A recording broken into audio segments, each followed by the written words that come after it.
ჩვენს პირველ სტუმარს ინიციატივა ჯერ საქართველოს ანალიტიკოსი ნიკოლოზ ხატიაშვილი იმყოფება ჩვენთან ერთად. გამარჯობა ბატონ ნიკოლოზ და მადლობა რომ გვესწრებით. მოგესალმებით, მადლობა მოწვევისთვის. ბატონ ნიკოლოზ, გუშინ 26 მაისი იყო ერთი მხრივ დამოუკიდებლობის, მეორე მხრივ კი პროტესტის დღე, ამიტომ მოდით შევაფასოთ, დავიწყოთ იმ ყველაფრის შეფასება, რაც გუშინ ნახეთ და მოვისმინეთ.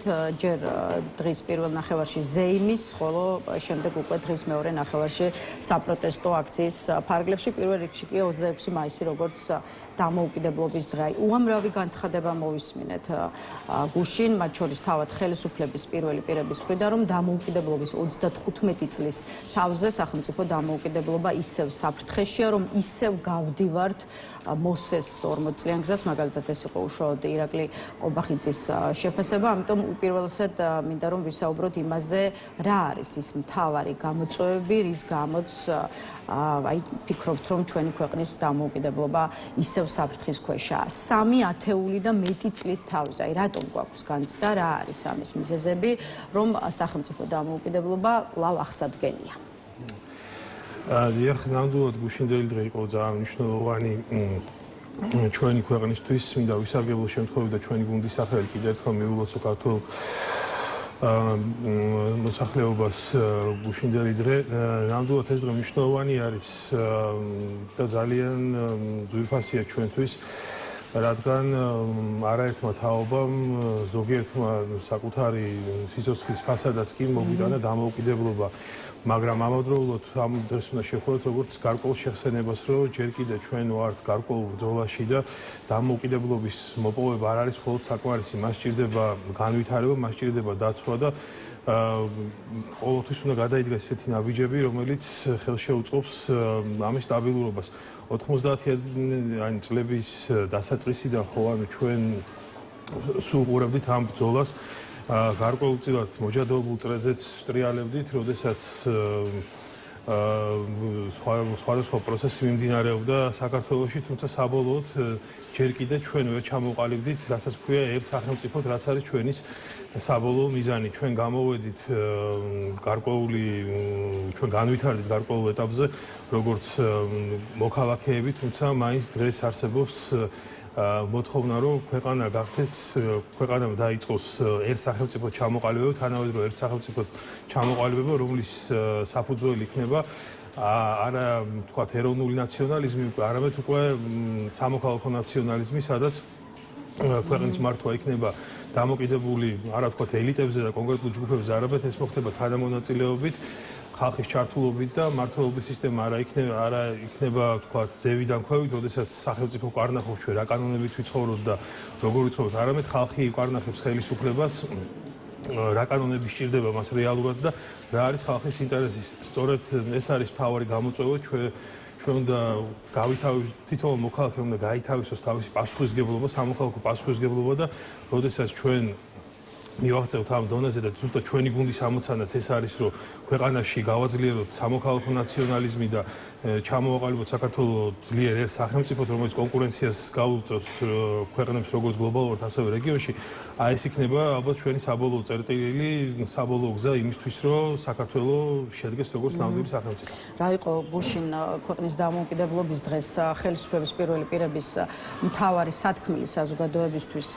ამაზე ცალკე კითხავთ, იქამდე უშუალოდ თავისუფლების მოედანსა და საქართველოს სხვა ქალაქში გამართული ღონისძიების კონტექსტშიც მინდა ერთი კითხვა დავსვა. იცით რომ დამოუკიდებლობის დღის ფარგლებში გუშინაც ისე როგორც ეს წლებია ხდება, ახალწლოვლებმა 13 სხვადასხვა ადგილზე დადეს ფიცი, შესაბამის ლოკაციებად კი წელს უკვე შერჩეული იყო არა საქართველოს სხვადასხვა ასე ვთქვათ ქალაქების ციხესიმაგრეების ტერიტორია, არამედ ისტორიული სამონასტრო კომპლექსების არეალები. ამ გადაწყვეტილებამ ბევრის ყურადღება მიიქცია, ისე როგორც ყურადღება მიიქცია იმმა, რომ აი საზოგადოების წარმომადგენლებს ქვეყნის პოლიტიკურ ხელმძღვანელობასთან ერთად თავისუფლების მოედანზე გამართული ღონისძიების ფარგლებში სიტყვით მიმართა პატრიარქმა შიომ, ხოლო უშუალოდ პრემიერ-მინისტრის ირაკლი ყობახიძის სიტყვა ევროპაში საკმაო ადგილი დაეთმო ქრისტიანულ ტრადიციებზე საუბარს და მართლმადიდებელი ეკლესიის აღორძინებაში დედა ეკლესიის როლს. აი ამ ყველაფერს ახლავს სწორედ შეფასებები,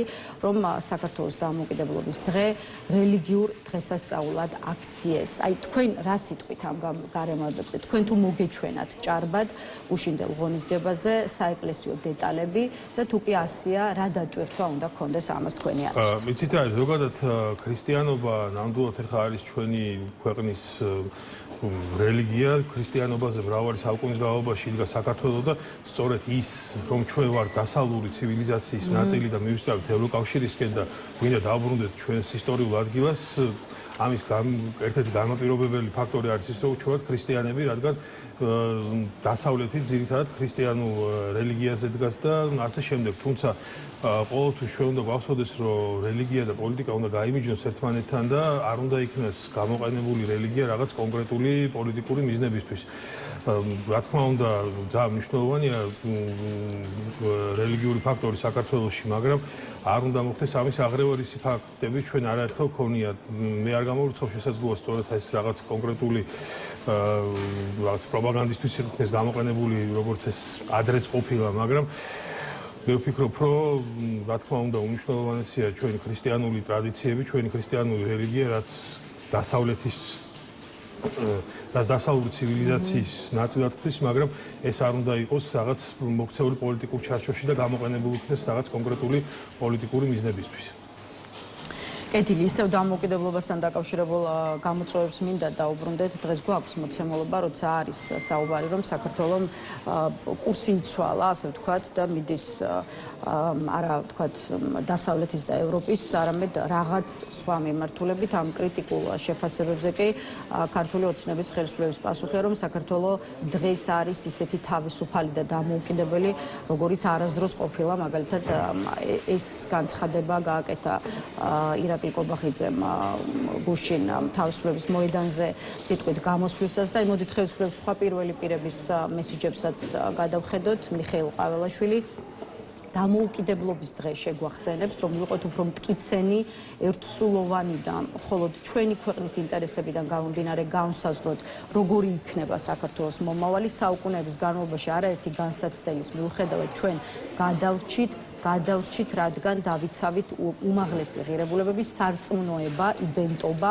ტრადიციები და არ დავთმეთ მშობლიური ენაო, ეს თქვა მიხეილ ყაველაშვილმა და შალვა პაპუაშვილის სიტყვიდანაც მოყია ამ ნარიდი. 35 წელია დამოუკიდებლად ქცევის ეკლიან გზას გავდივარ, ზოგიერთ დღესაც სურს მათ წესებს მიუყვეთ და საკუთარზე უარი ვთქვათ. ახალ ოქროს ჯაჭვზე გაბმულებმა ვაკეთოთ ყველაფერი, მაგრამ არ ვიყოთ დამოუკიდებელი, ეს არ გამოვაო, როგორც გითხარით, შალვა პაპუაშვილი ამ განცხადების ავტორი. აი თქვენ რა დაგანახათ უკვე თავად ხელისუფლების პირველი პირების პოლიტიკურმა გზამილებმა, საკუთარი წესებით ცხოვრება, ეს არის ის, რაც საქართველოს დამოუკიდებლობას განამტკიცებს, თუ საქართველოს ასუსტებს და შესაბამისად საფრთხეს უქმნის ჩვენს თავისუფლებას.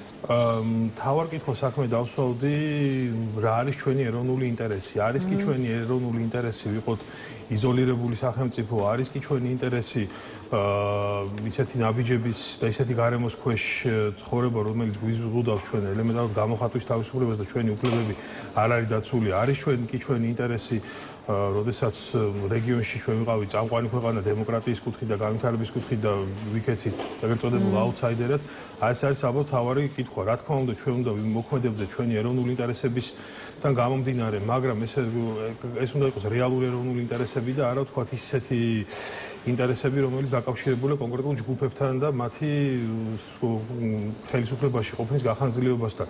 რა თქმა უნდა, დღეს რო საქართველოს იზოლაციაშია, ეს მხოლოდ და მხოლოდ გვასუსტებს და უფრო მოწყვლას ხვის არათუ დამოუკიდებელს, არამედ პირიქით დამოუკიდებულს ხვის ბევრი ქვეყანაზე და მათ შორის ჩვენ მეზობელ ქვეყნებზე. აქედან გამომდინარე, სწორედ ჩვენი სიძლიერე, ჩვენი დამოუკიდებლობა, ჩვენი სუვერენიტეტი არის ძლიერ საერთაშორისო კავშირებში და დასავლეთიც, ევროკავშირიც არის ის ადგილი, ჩვენი საბოლოო მიზანი, სადაც ჩვენ შევძლებთ ჩვენი ეროვნული ინტერესების განხორციელებას და იმ მიზნების მიღწევას, რაც არის ჩვენი მოქალაქეების დაკვეთა. რა თქმა უნდა, ჩვენ გვჭირდება ძლიერი ინსტიტუტები, ძლიერი დემოკრატია, ძლიერი ეკონომიკა და სწორედ ამის მისაღწევად ჩვენ გვჭირდება დასავლეთთან მჭიდრო კავშირები, რომელიც ჩვენ ამაში დაგვეხმარება. იგივე ალბათ 90-იანი წლების დასაწყისი, ხო, ანუ ის მომენტი, რომ საქართველოს გამოვიდა იმ უსყოლიდან, რაშიც ის იმყოფებოდა დამოუკიდებლობის აღდგენის შემდეგ, ხო და სწორედ დასავლეთი იყო გარანტორი, ვინც ეხმარებოდა საქართველოს, რომ განმტკიცებდნენ თავის დამოუკიდებლობა და სუვერენიტეტი და აი ამერიკის მაგალითსაც მოვიყვან, ხო, ანუ მაგალითად ჩვენი ოკუპირებული ტერიტორიები რო ალბათ ამერიკა იყო ერთ-ერთი პირველი სახელმწიფო და რომელსაც მიიღო რეზოლუცია არაღიარების პოლიტიკის კონტექსტში ჩვენთან, როდესაც თქვათ რომელიმე ქვეყანა თუ მოახდენდა ჩვენი ოკუპირებული ტერიტორიების აღიარებას, მას ავტომატურად უწოდებოდა ყველანაირი მხარდაჭერა, ხო, ანუ ეს იყო ძალიან მნიშვნელოვანი ნაბიჯი ამერიკის მხრიდან და ევროკავშირის და ამერიკაც სწორედ ის ძალა იყო, რომელიც საერთაშორისო არენაზე გვეხმარებოდა, რომ რომელიმე ქვეყანას არ ეღიარებინა ჩვენი ოკუპირებული ტერიტორიები. ეს არის რეალური სუვერენიტეტის დაცვა, დამოუკიდებლობის დაცვა და არა ის, რომ ჩვენ ვწყვეთ კავშირებს ყველა ჩვენს მეგობართან, რომელსაც რეალურად უნდა საქართველოს იყოს დამოუკიდებელი და ჰქონდეს დაცული სუვერენიტეტი. ჩემ შემდეგი კითხვა გარკვეულწილად ისევ დასავლეთ პარტნიორებთან ურთიერთობას უკავშირდება, მაგალითად თავისუფლების მოედანზე გამართულ ღონისძიებაზე ტრადიციულად ქვეყანაში აკრედიტებული დიპლომატიური მისიების წარმომადგენლებიც იყვნენ უშინ მიწვეული და მათი დიდი ნაწილი მივიდა კიდეც, ესწრებოდა კიდეც ამ ღონისძიებას, როგორც ფიცის დადებას, ისე პოლიტიკური ხელმძღვანელების გამოსვლებს, მათ შორის ღონისძიებაზე მივიდა და ღონისძიებას ესწრებოდა ევროკავშირის ელჩი კარ ჰარცელი, თუმცა თავისუფლების მოედანზე არ იმყოფებოდა გერმანიის ელჩი პეტერ ფიშერი. ყოველ შემთხვევაში ის მედიამ ვერ დააფიქსირა, შესაბამისად ეს ამბავი შეფასების საგანი გახდა. აი რა მესიჯია ბატონი ფიშერის ეს გადაწყვეტილება, ახლა უკვე ეს გითხარით, იმიტომ რომ გუშინ არ ყოფილა ქართული ოცნების ღონისძიება, გუშინ იყო საქართველოს დამოუკიდებლობის დღე. შესაბამისად მისი პროტესტი თუ კი რა თქმა უნდა ეს იყო პროტესტი, უნდა გავიგოთ როგორც მიმართული მხოლოდ ხელისუფლებისადმი თუ ეს უნდა შეფასდეს როგორც მიმართული მთლიანად საქართველოსა და ქართული ხალხისადმი, ქართული საზოგადოებისადმი. ის არის ზოგადად დიპლომატიას თავისი განსხვავებული ენა გააჩნია, თავისი ჟესტები გააჩნია და თითოეულ ნაბიჯს ახლავს თავისი, ასე ვთქვათ, მესიჯი, რომელიც სტროფებს შორის იკითხება.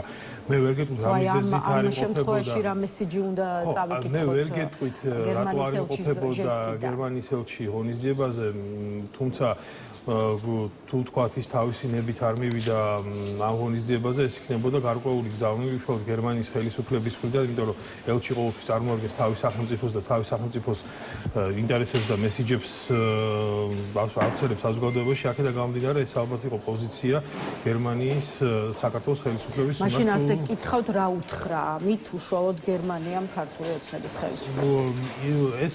ეს იყო იგივე გზავნილები, რასაც ვისმენდი ჩვენ ბოლო პერიოდის განმავლობაში.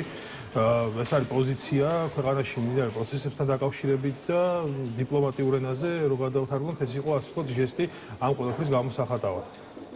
კეთილია, უამრავი მისალოცი ბარათი მიიღო გუშინ ჩვენმა ხელისუფლებამ, ჩვენმა ქვეყანამ, მათ შორის სწორედ ხელისუფლების წარმომადგენლებმა, პრემიერ-მინისტრმა, პრეზიდენტმა, ამიტომ ამ წერილებსა და იქ დაფიქსირებულ გზავნილებსაც გადავალოთ თვალი, მე ვფიქრობ, რომ მათ შორის ხდება დონალდ ტრამპის მიერ მიხეილ ყაველაშვილისთვის გაგზავნილი ბარათი, ძვირფასო ბატონო პრეზიდენტო, ამერიკის შეერთებული შტატების სახელით ქართველ ხალხს ვულოცავ ეროვნულ დღესასწაულს. ეს წელი ახალ შესაძლებლობებს იძლევა ამერიკელ და ქართველ ხალხს შორის მეგობრული კავშირების განსაახლებლად და ჩვენი ქვეყნების უსაფრთხოებისა და კეთილდღეობის ხელშეწყობისთვის ჩვენ მხარს ვუჭერთ ქართველ ხალხს მდგრადი უსაფრთხოების, თვით გამორკვევისა და დამოუკიდებლობისკენ სწრაფვაშიო, წერს დონალდ ტრამპი მიხეილ ყაველაშვილს. რა თქმა უნდა, ყველა ბარათი სასიხარულოა, თუმცა მოდით მე აქცენტირებულად აი სწორედ ტრამპის წერილსა და მის გზავნილზე ჩაგეკითხებით. ამერიკის შეერთებული შტატების პრეზიდენტის რა განწყობა ჩანს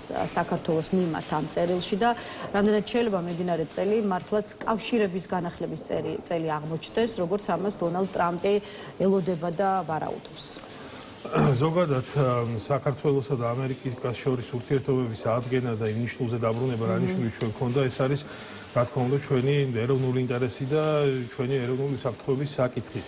ბუნებრივია საქართველოს მიმართ ამერიკის შეერთებული შტატების მხრიდან არსებობს დიდი ინტერესი, ეს გამოხატული იყო 90-იანების დასაწყისიდან, როდესაც საქართველოს მიმართ ყოველწლიურად იზრდებოდა მხარდაჭერა, მათ შორის ფინანსური დახმარება და მატერიალური. რა თქმა უნდა, ამერიკის შეერთებული შტატების დღემდე გააჩნია თავისი ეროვნული ინტერესები საქართველოს მიმართ და მას არ უნდა საქართველოს ბოლომდე დაკარგვა. შესაბამისად, ამ მესიჯის რა თქმა უნდა განწყობები დადებითია ქართული ხალხის მიმართ. ისიც უნდა გავითვალისწინოთ, რომ ზოგადად ასეთი ტიპის მილოცვები თითქმის ყველა ქვეყანაში იგზავნება ხოლმე, ეს არის გარკვეული პროტოკოლის ნაწილი. მაგრამ თუ გავითვალისწინებთ ასევე ვიზიტებს საქართველოში ბოლო დროს განხორციელებულს, იკვეთება გარკვეული ტენდენცია, რომ ურთიერთობები გარკვეულწილად აღდგეს, თუმცა ეს არ ნიშნავს იმას, რომ ეს ურთიერთობები დაუბრუნდება იმ ნიშნულს, რა ნიშნულიც იყო სიტყვაზე 2023 წელს და ის აღდგება სტრატეგიული პარტნიორობა, რომელიც იყო დაფუძნებული ღირებულებებზე, იდეოლოგიაზე და ურთიერთმხარდაჭერაზე, შესაბამისად იმ ურთიერთობების აღდგები თუ არა, ბევრი კითხვა არსებობს, თუმცა რაღაც დონეზე არ გამოუცხობ კომუნიკაციას და ურთიერთობების დათოვას, თუმცა ეს არ იქნება ის, რაც რეალურად საქართველოს და ამერიკას შორის იყო წლების განმავლობაში. ტრამპის გარდა მარკო რუბიომაც მოგველოცა გუშინ დამოუკიდებლობის დღე და სხვათა შორის ცოტა სხვა კითხვები გააჩინა მარკო რუბიოს განცხადებამ. მან ტრამპისგან განსხვავებით საქართველოს ხელისუფლების პირებს კი არ გამოუგზავნა, თქვათ, მისაოცი წერილი, არამედ ეს წერილი სახელმწიფო დეპარტამენტის ვებგვერდზე გამოაქვეყნა, ისე როგორც ტრამპისგან განსხვავებით საქართველოს ხელისუფლებას კი არ მიმართავს, არამედ მიმართავს და 26 მაისს ულოცავს უშუალოდ ქართულ ხალხს და იმოდით მოკლე ამონარიდი ამ წერილიდანაც გავაცნოთ მაყურებლებს. ვულოცავ ქართულ ხალხს ეროვნულ დღეს, მიმდინარე წელი ახალ შესაძლებლობებს იძლევა ამერიკელ და ქართულ ხალხებს შორის მეგობრული კავშირების კიდევ უფრო გასაღრმავებლადო აცხადებს მარკო რუბიო. იმან რუბიო არ ახსენებს საქართველოს მთავრობას და ხელისუფლებას, ბევრი კითხვა გააჩინა, თუმცა მოგვიანებით რუბიოს წერილი მაინც ტრამპის ბარათმა გადაფარა. თუმცა ამის მიუხედავად მაინც მინდა გკითხოთ, უშუალოდ რუბიოს წერილში რა გზავნილები უნდა დავინახოთ და რას შეიძლება ნიშნავდეს ის, რომ მისი მიმართვის ადრესატი არის არა მთავრობა საქართველოს, არამედ ქართველი ხალხი. ზოგადად პრეზიდენტებზე საუბრისას ეს აპრობირებული პრაქტიკა არის, როდესაც პრეზიდენტს ულოცავს ხოლმე ასეთი ტიპის დღესასწაულებს. აქაც იკვეთება გარკვეული ტენდენცია და სურვილი იმისა, რომ აღდგეს საქართველოსთან ურთიერთობები და რაღაც დონეზე დაიწყოს კომუნიკაცია ისევ და ისევ ამერიკის და საქართველოს ინტერესებიდან გამომდინარე, თუმცა ამ წერილში მე არ განვასხვავებდი მაგას, რომ თქვათ რახანს ხელისუფლებას არ მიულოც, ანუ აქ უკვე რაღაც გარკვეული როგორ ვთქვათ ტექნიკური საკითხი არის, იმიტომ რომ ჩვენ გვინახავს სხვა ქვეყნების მიმართაც ამერიკის სახელმწიფო დეპარტამენტის განცხადებები და არა წერილები. აქედან გამომდინარე მე ვფიქრობ, რომ ამაზე დიდი ყურადღების მიქცევა არ არის ტექნიკურ მხარეზე, აქ თავარი მაინც ვიტყოდი, რომ შინაარსი არის, რა პოზიცია აქვს ამერიკის შეერთებულ შტატებს და ხოთ რა მოლოდინი შეიძლება კონდეს წელს ამერიკა-საქართველოს ურთიერთობებში და კიდევ ერთხელ ვიმეორებ, რომ არ არის გამორიცხული, რომ გარკვეული ნაბიჯები გადაიდგა სამკუთხედი, თუმცა კიდევ ერთხელ გავიმეორებ, რომ ამერიკისთვის მნიშვნელოვანია თავისი ქმედებებისთვის ქვეყანაში იყოს პოლიტიკური სტაბილურობა, რაც დღეს საქართველოში არ არის და სწორედ ეს არის ერთ-ერთი დამოუკიდებელი ფაქტორი, რატომაც ფერხდება ჩვენი ურთიერთობების აღდგენა. ეს პოლიტიკური არასტაბილურობა დაკავშირებული ქვეყანაში მიმდინარე პროცესებთან და შესაბამისად სანამ ეს პროცესები არ გადაიჭრება, ურთიერთობების სრული გადატვირთვა ვფიქრობ, რომ კითხვის ნიშნის ქვეშ იქნება. ხო, რაც შეეხება გლობალურ ჭრილში ურთიერთობებს, აი მარკო რუბიო ვახსენეთ და რადგან სახელმწიფო მდივანი ვახსენეთ, აუცილებლად უნდა გკითხოთ სომხეთში მის ვიზიტზეც, რომელიც გუშინ შედგა. ვიზიტი ხანმოკლე იყო და ფაქტობრივად აეროპორტის ტერიტორიას არ გაცდენია, თუმცა რა თქმა უნდა ეს მის მნიშვნელობას არ აკნინებს და მთავარია ის, რაც მოხდა. სახელმწიფო მდივანი ერევნის აეროპორტში საგარეო საქმეთა ქვეყნის, მასპინძელი ქვეყნის საგარეო საქმეთა მინისტრს შეხვდა და სომხეთთან ყოვლის მომცველი სტრატეგიული პარტნიორობის ქარტია გააფორმა. ამას მოჰყვა მარკო რუბიოს განცხადებები, მათ შორის არის ტრამპის გზის შესახებ სახელმწიფო მდივნის შეფასებით ეს პროექტი სომხეთსაც და ამავე დროს მთლიანად კავკასიის რეგიონს უხსნის გზას მშვიდობისკენ. აი შეაფასეთ ის, რაც ფაქტობრივად საქართველოს ყურის ძირთან ხდება, რაც აჩვენებს ვიცე-პრეზიდენტის შემდეგ ახლა უკვე სახელმწიფო მდივნის ჩასვლა სომხეთის დედაქალაქში და მეორე მხრივ ახლა მიუხედავად იმისა, რომ საქართველოს პოზიციონირება ბევრს დღეს კითხვას უჩენს და მიუხედავად იმისა, სად არის დღეს ჩვენი ქვეყანა, აი სამხრეთ კავკასიის რეგიონით ამერიკის შეერთებული შტატების დაინტერესება ნიშნავს თუ არა იმას, რომ საქართველოსაც აისახება საბოლოო ჯამში ის სიკეთეები, რასაც საერთაშორისო სატრანსპორტო თუ სატრანზიტო პროექტების სახით სამხრეთ კავკასიის სხვა ქვეყნები მიიღებენ.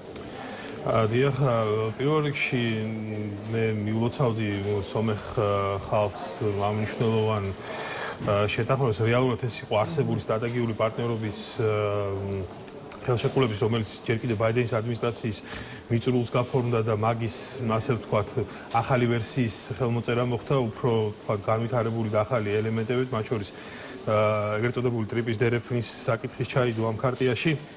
თუმცა თავარი მომენტი არის ის, რომ ასეთი გადაწყვეტილებები ყოველთვის ხდებოდა საქართველოს გავლით ხოლმე, საქართველოს იყო ხოლმე ყოველთვის ასეთი პროექტების ავანგარდში და ბოლო წლების განმავლობაში ეს მიუთითებს საქართველოს როლის შემცირებაზე, მაშინ როდესაც საქართველოს იყო ნომერ პირველი სტრატეგიული პარტნიორი ამერიკისთვის რეგიონში და მთავარი დასახდენი და ასეთი ტიპის გადაწყვეტილებები, ასეთი ტიპის გადაწყვეტილებების მიღების დროს საქართველოს ყოველთვის მაგიდაზე იჯდა ხოლმე და ყოველთვის იყო მნიშვნელოვანი ნაწილი ამ პროცესების და მე ვფიქრობ, რომ სხვა მოცემულობა რო ყოფილიყო ამერიკა-საქართველოს ურთიერთობების შორის, იგივე JD Vance-ის ვიზიტის და იგივე რუბიოს ვიზიტიც განხორციელდებოდა ჯერ საქართველოში და უკვე საქართველოდან დაიწყებოდა მათი ვიზიტები ჩვენს მეზობელ ქვეყანაში, რის მაგალითი ჩვენ გვინახავს კიდევაც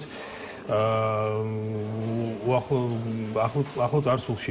აქედან გამომდინარე ხდება ამერიკის ინტერესების, ასე ვთქვათ, დივერსიფიკაცია, გაჩნდა ახალი მოთამაშე სომხეთის სახით და სწორედ თუ საქართველოს უკონკურენტო იყო ხოლმე რეგიონში თავისი მდგომარეობით, დღეს უკვე ჩნდება სომხეთიც, სადაც გადავიდა ამერიკის ყურადღება და ნელ-ნელა ჩვენი როლი სომხეთის ხარჯზე მცირდება, თუმცა ჯერ კიდე არის შანსები იმისა, რომ საქართველოს დაუბრუნდეს თავის გეოპოლიტიკურ როლს და სომხეთთან ერთად უკვე კიდევ უფრო გააძლიეროს რეგიონის სტაბილურობა და უსაფრთხოება, თუმცა რა თქმა უნდა ამას სჭირდება შესაბამისი ნაბიჯები, პოლიტიკური ნება და არსებული პოლიტიკური კრიზისი და გამოსვლა და დასტაბილურება.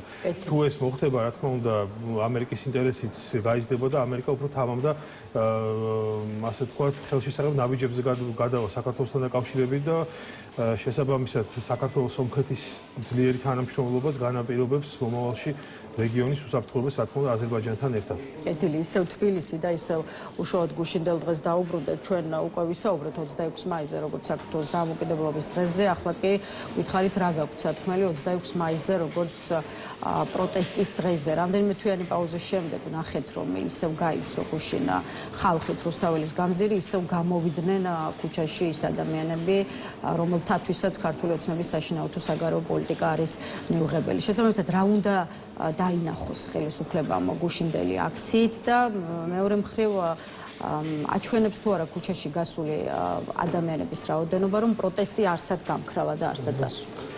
იცით რა არის ზოგადად როდესაც ჩვენ საუბრობთ პროტესტზე, ყოველდღე რახან არ არის გადავსებული რუსთაველის ქუჩები ხალხით, ეს არ ნიშნავს, რომ ქვეყანაში არ არსებობს პროტესტი. მე ვფიქრობ, რომ ქვეყანაში უფრო დიდი პროტესტი არის დღეს, ვიდრე ეს იყო სიტყვაზე 2024 წლის 28 ნოემბრის შემდეგ გაკეთებული განცხადების შემდეგ, როდესაც გადავსებული იყო რუსთაველის ქუჩები. პროტესტი ნამდვილად არ გავქრა, უბრალოდ პროტესტმა სხვა სახე მიიღო. გუში რა თქმა უნდა ეს იყო კიდევ ერთი მუხტის გამოხატულება ხალხის მხრიდან, რომ პროტესტი ჯერ კიდევ არსებობს, თუმცა მთავარი არის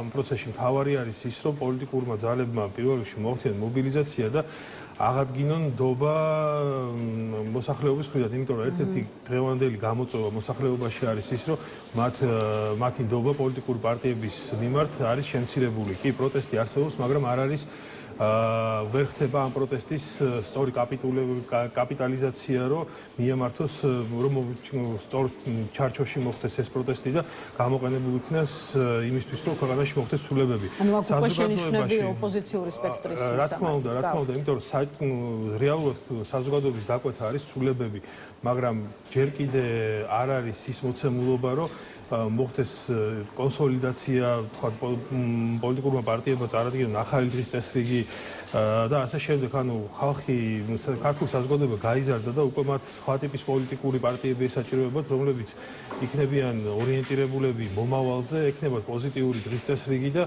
შეძლებენ ახალი მიდგომების და ახალი ხელწერის შემოტანას ქართულ პოლიტიკაში.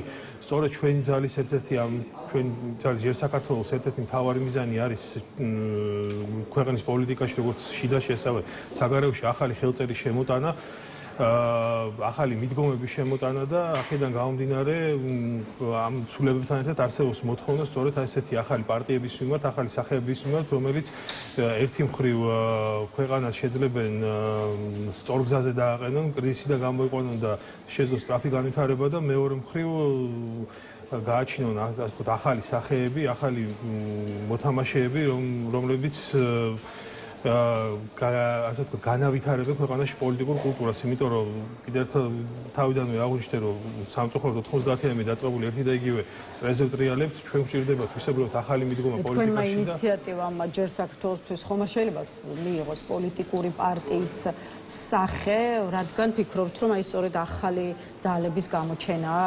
გამოსავალი და ხელისუფლების მოქმედი ხელისუფლების დამარცხების რეალური გზა ქართულ პოლიტიკაში. სწორედ აი ბოლო 9 თვის განმავლობაში ჩვენ მუშაობდით იმისთვის, რომ გარკვეული ჩვენი დღის წესრიგი შემოგვეტანა ქართულ პოლიტიკაში და ახლა თქვენ სწორედ აღნიშნეთ, ჩვენ მუშაობთ იმაზე, რომ ჩამოყალიბდეთ პოლიტიკურ პარტიად მომავალში გეგმავ წვრილობას და რა თქმა უნდა ჩვენი საბოლოო მიზანი არის პოლიტიკურ პარტიად გადაკეთება და საზოგადოებისთვის ახალი პოლიტიკური დღის წესრიგის, ახალი პოლიტიკური ხელწერის შემოტანა და ჩვენი ასე ვთქვათ წვლილი შეტანა ზოგადად საქართველოში პოლიტიკური კულტურის დახვეწაში და განვითარებაში, რაც უკვე საჭირო არის და რეალურად მოთხოვნა ახალ დღის წესრიგს რაც შეეხება, რასაც დღეს მოქმედ ოპოზიციურ პარტიებს უწუნებთ.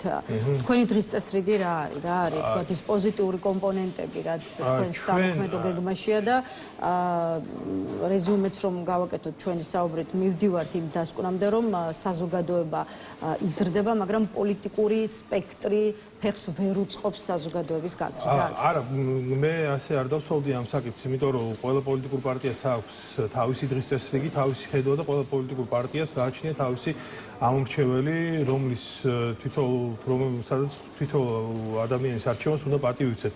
ჩვენი მთავარი, ასე ვთქვათ, ამოცანა არის, როგორც ვახსენე, ხელი შეუწყოთ საქართველოს როგორც ერთ სახელმწიფოს ჩამოყალიბებას, განავითაროთ ქვეყანაში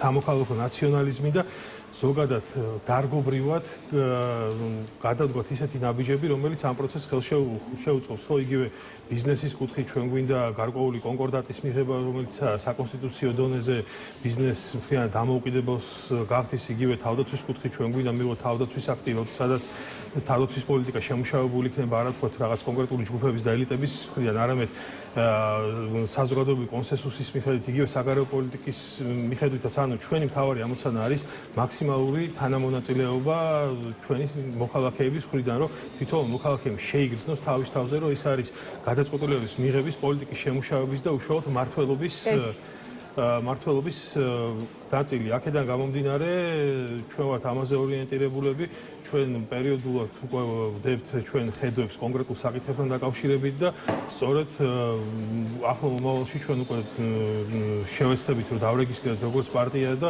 სხვანაირი ტიპის აქტიურობაზე გადავიდეთ. ბატონ ნიკოლოზ, ბოლო კითხვა კიდევ ერთ თემაზე, აქტუალურ თემაზე, ახალ ამბავზე, ახალ ინფორმაციაზე, რომელიც გუშინ საღამოს გავრცელდა და ამ დაგმშვიდობებით დიდმა ბრიტანეთმა იცით, რომ რუსეთის წინააღმდეგ სანქციების სია ხმია გააფართოვა ბრიტანეთის მთავრობის განცხადებიდან კი ვიგებთ, რომ სანქციების სიაში მოხვდა 3 კომპანია საქართველოდან. ჩვენ ზომებს ვიღებთ 3 ქართული კომპანიის წინააღმდეგ, რომლებიც მართავენ რუსეთზე ორიენტირებულ ბირჟებს და ცდილობენ სანქციებს გვერდი აუარონ, ნათქვამია დიდი ბრიტანეთის მთავრობის განცხადებაში, ხოლო თავის მხრივ საქართველოს ეროვნული ბანკის განმარტებას ვისმენთ, რომელიც აცხადებს, რომ დიდი ბრიტანეთის სასანქციო სიაში მითითებული სუბიექტები არ წარმოადგენენ SEBI-ს მარეგულირებელ სუბიექტებს. რა შეფასების გაკეთების საფუძველს იძლევა ინფორმაცია, რომელსაც ვიგებთ ბრიტანეთის მთავრობისგან და რა პოლიტიკური მესიჯია ქართული ესე ვთქვათ კომპანიების დასანქცირება რუსეთის ხელშეწყობის მიზეზით? ხო, მე ვერ გეტყვით ახლა ეს რა ტიპის კომპანიები იყო, იმიტომ რომ ეს სხვაჩვენს ბევრს არაფერს ეუბნება საზოგადოებას მათი დასახელება. SEBA ჩემს კომპეტენციას, იმიტომ რომ ეს ძალიან სპეციფიკური კომპანიები არის, თუმცა ერთი რამ შემიძლია თქვა, როდესაც დიდი ბრიტანეთი იღებს რაიმე სახის ასეთი ტიპის გადაწყვეტილებებს სანქციებთან დაკავშირებით, ამას თან ახლავს მნიშვნელოვანი კვლევა. ასევე ამისთვის არსებობს კონკრეტული ფაქტები, ხოლმე მტკიცებულებები და ამ მტკიცებულებებისა და შესწავლის ერთობლიობის საფუძველზე ბრიტანეთი იღებს სანქციებთან დაკავშირებით გადაწყვეტილებებს. სხვა ქვეყნებისგან განსხვავებითაც ბრიტანეთი ძალიან ფრთხილობს ხოლმე სანქციების დასაწესებლად და როდესაც ის აწესებს სანქციებს, ის ყოველთვის ამ სანქციების დაწესებასთან ერთად მნიშვნელოვან საგამოძიებო მოქმედებებს ატარებს, რომ გაამყაროს თავისი გადაწყვეტილება. განსხვავებით ვთქვათ, შესაძლოა სხვა ქვეყნებმა მეტად უფრო მარტივად მიიღონ ხოლმე პირების ან კომპანიების დასანქცირების გადაწყვეტილებებს, თუმცა ბრიტანეთი ყოველთვის ამასთან დაკავშირებით ფრთხილია ხოლმე. აქედან გამომდინარე, ამ კომპანიების დასანქცირებასაც ალბათ თან ახლდა მნიშვნელოვანი საგამოძიებო მოქმედებები, ჩატარდა ალბათ კვლევები და ამ გადაწყვეტილებასაც თავისი კონკრეტული ფაქტობრივი დასაბუთება ექნება.